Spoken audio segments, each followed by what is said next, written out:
네이버 카페나 블로그를 통해서 여러 완치 후기를 봤었는데요. 밥도 적게 먹고 운동도 열심히 하고 어떻게 관리를 해도 증상이 호전이 별로 없으셨던 많은 환자분들이 공통적으로 모두 단기간에 갑작스레 호전이 될 수 있었던 비법은 모두 를 제대로 시작한 이후였습니다. 저는 진심으로 이 6가지 중에 단 하나만이라도 꾸준하게 하신다면 식단뿐만 아니라 인생까지 바뀔 수 있다고 생각합니다. 아니 지금 당장 아픈데 어떻게 고통을 벗어나냐고요? 벗어나실 수 있습니다. 사실 저도 그 마음을 너무나도 잘 아는데요. 아픈 거에 집중을 안 하고 다른 생각을 하려고 해도 일단 아프니까 다른 생각이 안 들더라고요. 그럴 때는 우선 당장 어떤 행동을 함으로써 우리 감각을 어느 정도 통제를 할 수가 있어요. 역류성 식도염을 심하게 1년 동안 앓았고 현재도 치료 중인 환자입니다. 살은 20kg 가까이 빠졌었고 식도염으로 물도 마시질 못했습니다.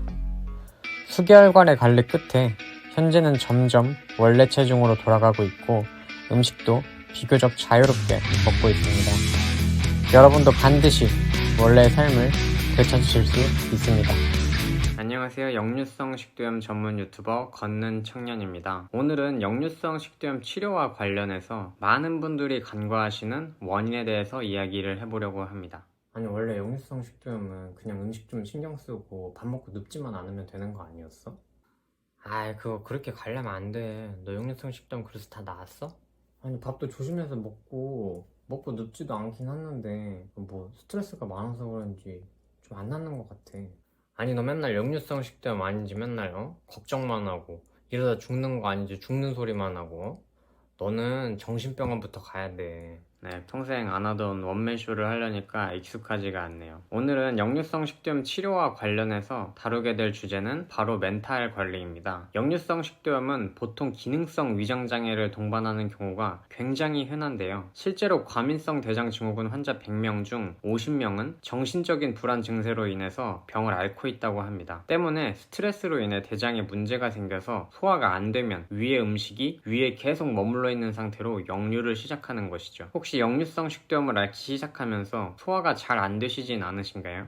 평소보다 작게 체하는 느낌이 나지는 않으세요? 아니면 트름이 답답하게 나온다거나 너무 작게 나오진 않으세요? 이런 증상은 소화가 제대로 안 되기 때문이고 이는 대장과 연관이 되어 있습니다. 결론적으로 대장은 뇌, 즉 스트레스 관리와 직결되게 되는 것이죠. 마인드 컨트롤과 관련된 내용은 이전에 자신에게 맞는 약 찾기 영상이나 걷기 영상에서도 그 중요성을 몇 번이나 말씀드린 적이 있는데요. 너무 중요한 이야기다 보니까 다른 영상에서도 슬쩍슬쩍 얘기가 안 나올 수가 없었던 것 같습니다. 실제로 저도 식도염이 한창 심할 때 이 식도염을 치료하기 위해서 네이버 카페나 블로그를 통해서 여러 완치 후기를 봤었는데요. 밥도 적게 먹고 운동도 열심히 하고 어떻게 관리를 해도 증상이 호전이 별로 없으셨던 많은 환자분들이 공통적으로 모두 단기간에 갑작스레 호전이 될 수 있었던 비법은 모두 멘탈 관리를 제대로 시작한 이후였습니다. 자, 그럼 거두절미하고 오늘 주제인 멘탈 관리에 대해서 이야기를 시작해 보겠습니다.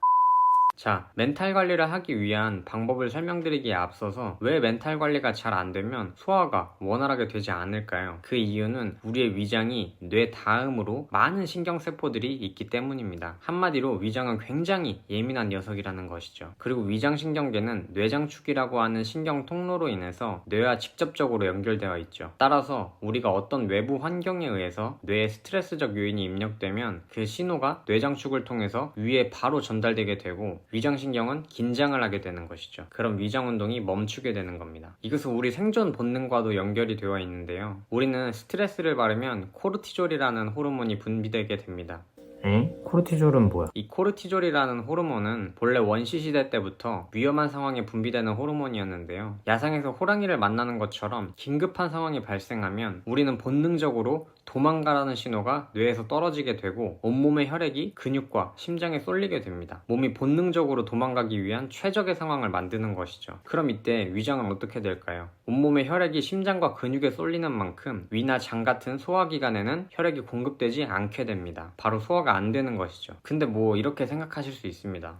아 근데 뭐 지금 호랑이를 만날 일이 있어? 맞습니다. 현대 사회에서는 호랑이를 만나는 것과 같은 위험 상황이 발생하진 않지만 메커니즘이 동일하다고 보시면 됩니다. 우리가 어떤 인간관계나 돈, 직장, 친구, 연인 등으로 인해서 스트레스 상황에 직면하게 되면 똑같이 이렇게 코르티졸이라는 호르몬이 분비되게 되고 혈액이 뇌, 심장, 근육 같은 교감신경의 쏠림에 따라서 위장운동이 멈추게 되는 것이죠. 아니 왜 불편한 사람들이랑 밥을 먹으면 체하기도 하고 밥 먹을 때는 뭐 개도 안 건드린다는 얘기들이 있잖아요. 다 이런 스트레스를 받으면 소화가 안 되기 때문에 나온 말들이라고 할 수 있습니다. 그렇다면 이 중요한 멘탈 관리를 어떻게 하면 실천할 수 있을까요? 실제로 일상생활의 스트레스에서 해방될 수 있게 해주는 멘탈 관리 방법을 지금부터 6가지로 나눠서 말씀드리도록 하겠습니다. 저는 진심으로 이 6가지 중에 단 하나만이라도 꾸준하게 하신다면 식단뿐만 아니라 인생까지 바뀔 수 있다고 생각합니다. 네, 시작해보도록 하겠습니다. 멘탈 관리 첫 번째는 책 읽기입니다. 혹시 방금 너무 뻔하다고 생각을 하셨나요? 아니면 혹시 이제 인생에서 다시는 책과 안 보기로 자신과 약속을 하신 건 아닌가요? 네, 솔직히 말해서 저도 주변에 책을 가까이 하고 사는 사람은 가까운 직장 동료나 친구들을 봐도 많지가 않습니다. 아마 지금 이 영상을 보시는 분 중에도 10%가 안 되는 극소수만 갖고 있는 취미겠죠. 그래서 많은 책을 읽으란 말씀을 드리진 않겠습니다. 딱 2가지만 읽어보세요. 그건 바로 데일 카네기의 자기관리론, 인간관계론입니다. 아마 책을 평소에 많이 읽어보신 분들이라면 이미 알고 계실 수도 있는데요. 그건 또 뭔데? 쓰여진 지 100년 가까이 된 책이지만 꾸준한 스테디셀러로서 전 세계의 많은 사람의 인생 가치관을 바꾼 책입니다. 우리의 스트레스 상황이 대부분의 걱정이나 인간관계로부터 비롯되는 것이 많은데요. 어떻게 하면 그런 스트레스들을 지혜롭게 극복할 수 있을지에 대해서 카네기가 세계 각국의 사람들의 실제 사례를 예로 들면서 이야기를 풀어나가죠. 저도 정말 한 2번씩은 읽어본 것 같은데요. 기회가 된다면 카네기 책과 관련된 내용도 리뷰해서 전달드리도록 하겠습니다. 여튼 멘탈 관리를 위해서 이 책을 한번 읽어보시고 책에서 나온 대로 마음가짐을 먹는다면 무조건 인간관계나 걱정에 관한 스트레스들을 모두 해결할 수 있을 거라 생각합니다. 그리고 책의 내용은 식도염 치료뿐만 아니라 더 나아가서 인생의 고난과 역경에 부딪힐 때마다 큰 도움이 되실 거예요. 멘탈 관리 방법 2번째는 포스트잇 붙이기입니다. 갑자기 또 무슨 포스트잇이냐 생각하실 수도 있는데요. 내 의지가 담긴 글을 짧게 포스트잇에 적어서 집안 곳곳에 붙여보시란 얘기입니다. 내가 식도염을 치료하겠다는 굳은 의지를 먹어도 사실 내가 수십 년 동안 해오던 습관이나 마음가짐을 한순간에 고쳐먹기란 쉽지가 않습니다. 사람의 의지는 어쩔 수 없이 꺾이기 마련이죠. 근데 지금 우리에게 중요한 건 뭐다? 바로 꺾이지 않는 마음입니다. 연초에 헬스장을 등록해서 몇 주 열심히 나갔다가 다시 헬스장에 안 가고 소파에서 뒹굴거리는 일상을 반복하는 것처럼 우리의 마음은 언제든 쉽게 흐트러지곤 하는데요. 때문에 언제나 내 확고한 의지를 되새기면서 포기하지 않도록 내가 평소에 자주 보게 되는 세면더 거울 앞이나 전신 거울, 수납장, 현관문 앞에 포스트잇을 붙여서 내 의지를 계속 불태워보는 겁니다. 의지적인 문구를 적어두셔도 좋고 앞서 말씀드린 데일 카네기의 자기관리론이나 인간관계론 등에 나온 구절을 적어두셔도 좋습니다. 저 같은 경우에도 집안 곳곳에 이런 식으로 포스트잇을 붙여놨습니다. 마음이 흐트러지거나 포기하고 싶을 때마다 다시 한번 마음을 다잡기 좋더라고요. 왜 고3 수험생이나 고시생들이 할 수 있다라는 글들을 집안 곳곳에 붙여놓은 것처럼요. 단단한 멘탈 관리를 위해서 포스트잇을 한번 꼭 이용해 보시길 바랍니다. 멘탈 관리 3번째는 명상하기입니다. 명상이 좋다는 얘기는 다들 한 번쯤은 어디선가 들어보셨을 겁니다. 근데 사실 무엇보다 쉽게 실천할 수 있는 거지만 거의 대부분의 사람이 실제로 하지 않는 것이 명상이죠. 저도 좋다 이야기는 많이 들었지만 실제로 실천하기까지는 몇 달이 걸렸습니다. 정말 하나도 안 어려운 일인데 말이죠. 아무래도 명상을 하는 이유가 궁금하실 텐데요. 그 이유는 자기 자신을 객관적으로 보기 위함입니다. 내가 어떤 스트레스 받는 요인에 대해서 왜 스트레스를 받는지 내 자신을 제3자의 입장에서 바라보는 것이죠. 이전 영상에서도 한번 말씀드렸던 것처럼 우리의 뇌는 어떤 한 가지 통증이나 스트레스에 대해서 더 몰입하고 집중할수록 그 고통을 더욱더 크게 느끼게 됩니다. 명상은 명상은 그 고통에서 조금이라도 나 자신을 덜어낼 수 있도록 해주는데요. 명상과 관련된 방법, 효과 등은 다른 유튜브 동영상에 아주 많이 자세하게 나와 있으니까 한번 참고해 보시길 바랍니다. 처음엔 명상이 지루하고 습관이 안 돼서 잘 안 하게 될 수가 있지만 하루에 시간을 정해놓고 짧게씩이라도 시도를 해보시는 게 좋습니다. 결국 우리를 바꾸는 것은 행동이니까요. 저를 예로 들어보자면 저 같은 경우엔 매일 아침 회사에서 업무 시작 10분 전에 짧게씩 명상을 합니다. 업무 시작하기 전에 이어폰을 꽂고 명상 노래를 들으면서 생각을 잠깐 비우면 마음이 한결 좋아집니다. 뭐야, 일 시작까지 10분 남았네? 명상했다가 해야겠다. 여러분도 하루에 10분씩이라도 한번 투자를 해보세요. 자기 자신을 위한 시간을 갖는 건데 그 정도 시간은 어려운 게 아니잖아요. 멘탈 관리 방법 네 번째는 감사일기 쓰기입니다. 아주 책 읽기부터 시작해서 명상, 감사일기까지 도 닦으라는 거 아니냐 생각하시는 분들도 있을 텐데요. 아니 지금 무슨 도 닦으라는 것도 아니고. 네, 맞습니다. 도를 닦으셔야 됩니다. 멘탈 관리라는 게 사실 쉬운 게 아니에요. 저처럼 식도염을 심하게 앓고 계신 분들이라면 사실 감사일기를 쓰지 않아도 이미 본인이 원래 즐기며 살았던 일상들이 얼마나 고맙고 소중했던 것들인지는 몸으로 다 느끼고 계실 것이라고 생각합니다. 저도 정말 그랬었죠. 그냥 아무렇지도 않게 먹던 음식들이 정말 맛있게 먹을 수 있음에 감사해야 했던 것들이고 내 주변의 소중한 사람들과 즐기며 대화할 수 있었던 식사 자리 자체가 너무나 행복한 시간들이었던 것이죠. 물론 당연히 원래대로 돌아갈 수 있습니다. 근데 이 같은 것들 뿐만 아니라 일상을 살아가다 보면 사실 당연히 감사해야 할 것들이 너무나도 많이 있습니다. 내가 건강하게 태어난 것부터 시작해서 지금 이 순간에 건강에 숨을 쉴 수 있다는 것, 두 발로 걸어 다닐 수 있다는 것, 오늘도 풍요로운 하루가 찾아온 것까지 말이죠. 이렇게 사소한 것 하나하나에 감사한 마음을 가지고 하루가 시작될 때 또는 하루를 끝마칠 때 감사함에 대한 기록을 남겨보세요. 아마 내가 스트레스 받는 상황조차 감사하게 될 날이 올 수도 있습니다. 어떻게 보면 지금 여러분이 살아가는 오늘 하루는 누군가에겐 그토록 원했지만 찾아오지 않았던 날일 수도 있으니까요. 감사일기를 쓰는 습관은 여러분의 멘탈 관리를 위해서 필수적입니다. 한 가지 감사일기에 대한 팁을 드려보자면요. 감사한 일에 대해서 쓰고 나서 오늘 또는 다음날 해야 할 목표나 일에 대해서 간단하게 써보시면 더 좋을 것 같습니다. 또 하루를 힘차게 시작할 수 있는 원동력이 될 수 있을 테니까요. 멘탈 관리 방법 다섯 번째는 몰입해보기입니다. 아까 명상 이야기를 할 때에도 잠깐 말씀을 드렸었는데요. 우리는 우리가 느끼는 고통에 집중을 할수록 더욱 그 고통이 커지는 경향이 있습니다. 때문에 그 고통에 집중하는 것에서 벗어나고 다른 곳에 몰입을 시작하셔야 고통을 줄일 수가 있습니다. 아니 지금 당장 아픈데 어떻게 고통을 벗어나냐고요? 미친놈 아니야? 벗어나실 수 있습니다. 사실 저도 그 마음을 너무나도 잘 아는데요. 아픈 거에 집중을 안 하고 다른 생각을 하려고 해도 일단 아프니까 다른 생각이 안 들더라고요. 그럴 때는 우선 당장 어떤 행동을 함으로써 우리 감각을 어느 정도 통제를 할 수가 있습니다. 하버드대 심리학과 교수인 윌리엄 제임스는 이렇게 말을 했다고 하죠. 우리의 행동은 감정을 따르는 듯 보이지만 사실 그것들은 동시에 일어납니다. 다시 말하자면 행동을 통제한다면 그에 따른 감정을 어느 정도 컨트롤할 수 있다는 얘기입니다. 윌리엄 제임스 교수는 이렇게 말했습니다. 지금 만약 고통으로 인해서 우울하고 절망적인 감정이 든다면 그럴 때일수록 마치 지금 즐거운 것처럼 콧노래를 흥얼거리면서 웃으면서 말해보세요.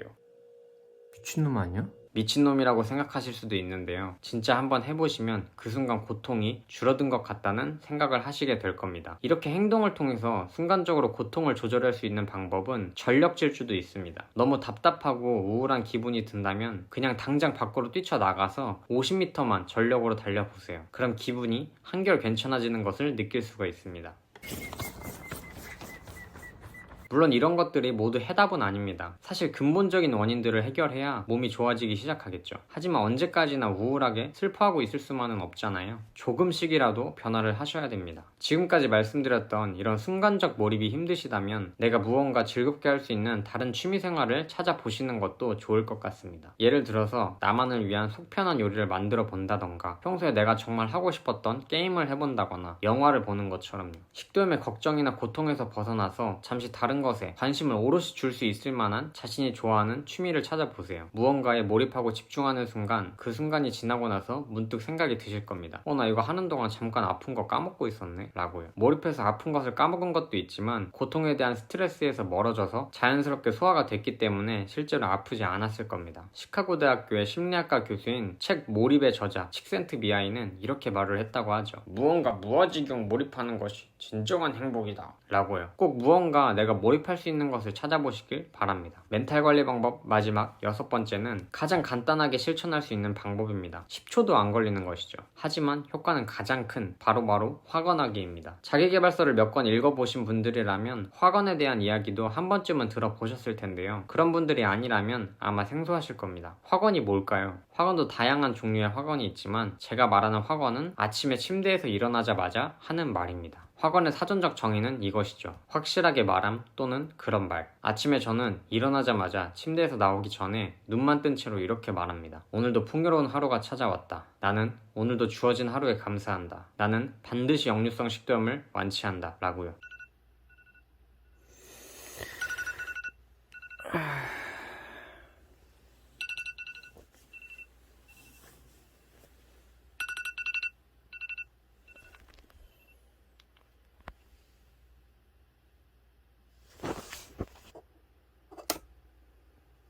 오늘도 풍요로운 하루가 찾아왔다.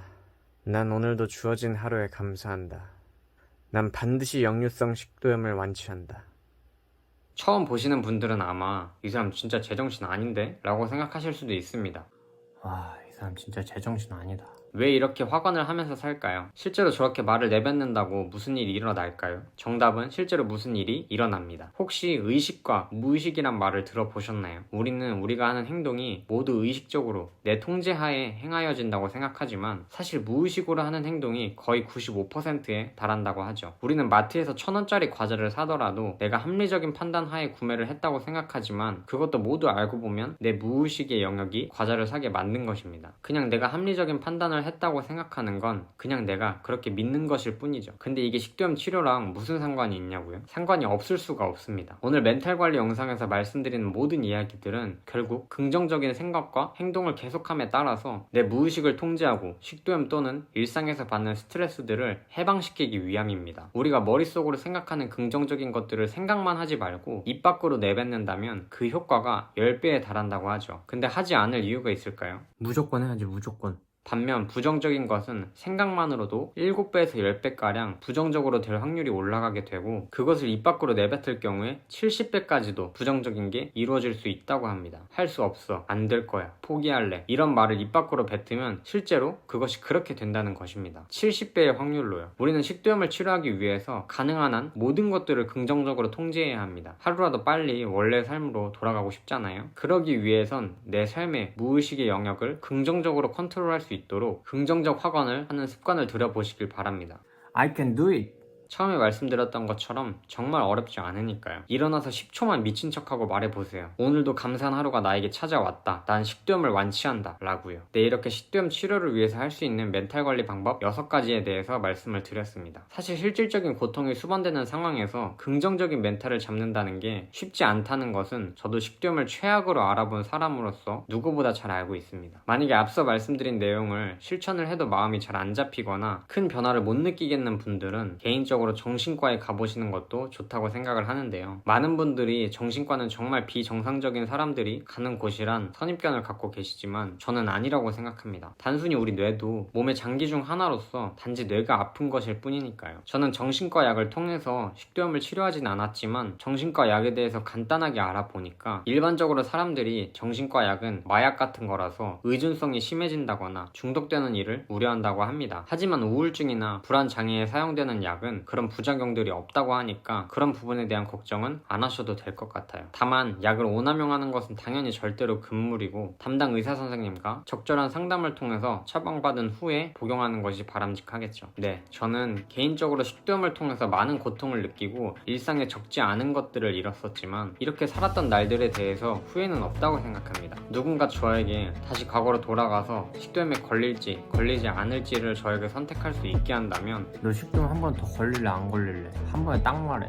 저는 식도염에 걸리겠다를 선택을 할 것 같아요. 왜냐면 저는 제가 많은 것들을 잃어본 만큼 내 일상에 일반적으로 느낄 수 있는 당연하다고 생각되는 것들이 얼마나 소중한지 깨닫게 되었으니까요. 이 경험들을 통해서 잃은 것보다 얻은 것이 훨씬 더 많다고 생각을 하니까요. 오늘도 제게 주어진 한 끼 식사를 맛있게 먹을 수 있는 것에 감사하고 내 소중한 사람들과 즐겁게 대화하며 보낼 수 있는 시간들에 감사하며 살고 있습니다. 여러분도 지금 이 순간은 힘들겠지만 이렇게 힘겨웠던 순간들이 먼 훗날 내가 좀 더 성장할 수 있는 디딤돌과 같은 역할을 할 수 있을 것이라고 생각하셨으면 좋겠습니다. 지금 현재를 누구보다 적극적으로 극복하리라 굳게 마음을 다 잡으시는 거죠. 여러분은 반드시 무조건 역류성 식도염을 완치해내실 수 있습니다. 네, 오늘 제가 준비한 영상은 여기까지고요. 오늘도 시청해주셔서 감사합니다.